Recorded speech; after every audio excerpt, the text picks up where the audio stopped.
Brewery വിഷയത്തിൽ രമേശ് ചെന്നിത്തലയുടെ ആരോപണത്തിൽ നിന്ന് മുഖം രക്ഷിക്കാനുള്ള വാദങ്ങളുമായി സിപിഐ സംസ്ഥാന സെക്രട്ടറി ബിനോയ് വിശ്വം. മദ്യപ്ലാന്റിൽ മുഖ്യമന്ത്രി ബിനോയ് വിശ്വത്തിന്റെ വാ അടപ്പിച്ചെന്നായിരുന്നു രമേശ് ചെന്നിത്തലയുടെ ആരോപണം. പഴയ സിപിഐ അല്ല ഇപ്പോഴത്തെ സിപിഐ എന്നും ബിനോയ് വിശ്വത്തിന്റെ വാക്കിന് വിലയില്ലാതായെന്നും ചെന്നിത്തല ആരോപിച്ചു. അതേസമയം വിഷയത്തിൽ നിലപാട് മാറ്റിയിട്ടില്ലെന്നായിരുന്നു ബിനോയ് വിശ്വത്തിന്റെ മറുപടി.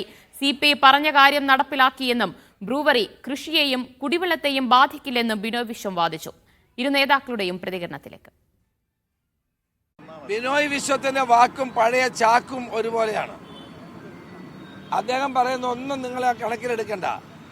സായിപ്പിനെ കാണുമ്പോൾ കവാത്ത് പറക്കുന്ന ആളാണ് ഈ ബിനോയ് വിശ്വം. എലപ്പുള്ളിയിലെ മദ്യനിർമ്മാണ കമ്പനിക്കെതിരെ പോരാടുമെന്ന് പറഞ്ഞിട്ട് CPIയുടെ MN സ്മാരകത്തിൽ വെച്ച് തന്നെ അദ്ദേഹത്തിൻ്റെ വാ മുഖ്യമന്ത്രി അടപ്പിച്ചു. അതിനുശേഷം പുള്ളി വാ തുറന്നിട്ടില്ല. അതുകൊണ്ട് ബിനോയ് വിശ്വത്തിൻ്റെ വാക്കിനൊന്നും ഒരു വില ആരും കൽപ്പിക്കുന്നില്ല. അതൊക്കെ പഴയ കാലത്തെ CPI ആണ്. ഇപ്പോഴത്തെ CPIക്ക് അങ്ങനെയൊന്നുമുള്ള ഒരു തൻ്റെ ഇടമോ ആർജവമോ ഇല്ല എന്നുള്ളത് ഓരോ ദിവസം കഴിയും തോറും തെളിയിക്കുക. CPI പറഞ്ഞ കാര്യം എന്താ? കുടിവെള്ളത്തിന് പ്രാധാന്യം വേണം, കൃഷിക്ക് പ്രാധാന്യം വേണം. LDF തീരുമാനിച്ചത് ബ്രൂവറി വരുമ്പോൾ കുടിവെള്ളത്തെ കൃഷിയെ ബാധിക്കില്ല എന്ന് ഉറപ്പാക്കിയിട്ട് വരാവൂ എന്നുള്ളത് LDF തീരുമാനമായിട്ട് മാറി.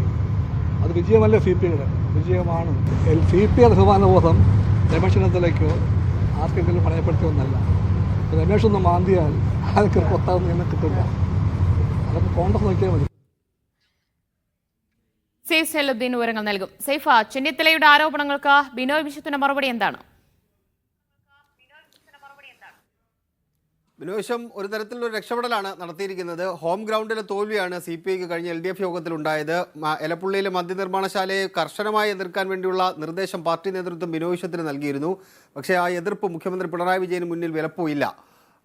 അപ്പോഴും CPI പറഞ്ഞു നിൽക്കുന്നത് ഇപ്പോൾ നമ്മൾ കേട്ട ആ വാദത്തോട് കൂടിയാണ്. കഴിഞ്ഞ ദിവസം പുറത്തു വന്ന സർക്കുലറിൽ ഒരു വാചകമുണ്ടായിരുന്നു.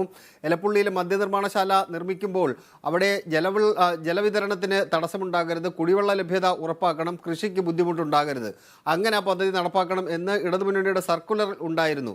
അത് അങ്ങനെ ഒരു തീരുമാനത്തിലേക്കൊക്കെ പോയിട്ടുണ്ടോ എന്ന് ചോദിച്ചാൽ അതിനകത്തൊരു കൂടുതൽ വ്യക്തത വരേണ്ടിയിരിക്കുന്നു. വാർത്താ സമ്മേളനത്തിൽ അത് LDF കൺവീനർ പറഞ്ഞില്ല. ചോദിച്ചപ്പോഴാണ് ചില വാചകങ്ങൾ അങ്ങനെ അദ്ദേഹം സൂചിപ്പിക്കുന്നത്. അങ്ങനെ മുഖം ചില പ്രശ്നത്തിൽ CPI നിൽക്കുന്നതിനിടയിലാണ് ഇങ്ങനെ ചില വാദങ്ങൾ പ്രതിപക്ഷത്തിൻ്റെ ഭാഗത്ത് നിന്നുണ്ടാകുന്നത്. സ്വാഭാവികമായിട്ട് അതിനെ മറികടക്കാൻ വേണ്ടി ബിനോയ് വിശ്വം പറഞ്ഞ് രക്ഷപ്പെടുന്ന ചില വാചകങ്ങളാണ് നമ്മളിപ്പോൾ കേട്ടത്. CPI ചില കാര്യങ്ങൾ LDF യോഗത്തിൽ മുന്നോട്ട് വെച്ചിരുന്നത് അത് പൂർണ്ണതോതിൽ അംഗീകരിക്കപ്പെട്ടിട്ടില്ല എന്നുള്ളതാണ് വസ്തുത. ആ പദ്ധതി പൂർണ്ണമായും വേണ്ട എന്ന നിലപാടിലേക്ക് എത്തിച്ചേരണം എന്ന ആവശ്യമായിരുന്നു ബിനോയ് വിശ്വം മുന്നോട്ട് വെച്ചത്. മുഖ്യമന്ത്രി പിണറായി വിജയൻ അത് നടക്കില്ല എന്ന് തന്നെ മുഖത്തു നോക്കി പറയുകയും ചെയ്തു. അതോടുകൂടി CPIയുടെ ആ നിലപാട് അവിടെ ഒലിച്ചു പോവുകയാണ് നമുക്ക് ചെയ്തത്. അങ്ങനെയാണ് നമുക്ക് കാണാൻ കഴിഞ്ഞത്. അതിൽ നിന്ന് രക്ഷപ്പെടാൻ വേണ്ടി ചില വാദങ്ങൾ CPI മുന്നോട്ട് വെക്കുന്നു എന്ന് മാത്രമാണ് നമുക്ക് ഈ വാക്കുകൾ കൊണ്ട് കാണാൻ കഴിയുക. ദിവ്യ, യെസ്, ബ്രൂവറിയുടെ കാര്യത്തിൽ CPI പറഞ്ഞ കാര്യങ്ങൾ നടപ്പിലാക്കിയിട്ടുണ്ടോ എന്ന് പറഞ്ഞ് തടിതപ്പാനുള്ള ശ്രമമാണ് ബിനോയ് വിശ്വത്തിൽ നിന്നുണ്ടായിട്ടുള്ളത്. പക്ഷേ ചെന്നിത്തല തന്റെ ആരോപണങ്ങൾ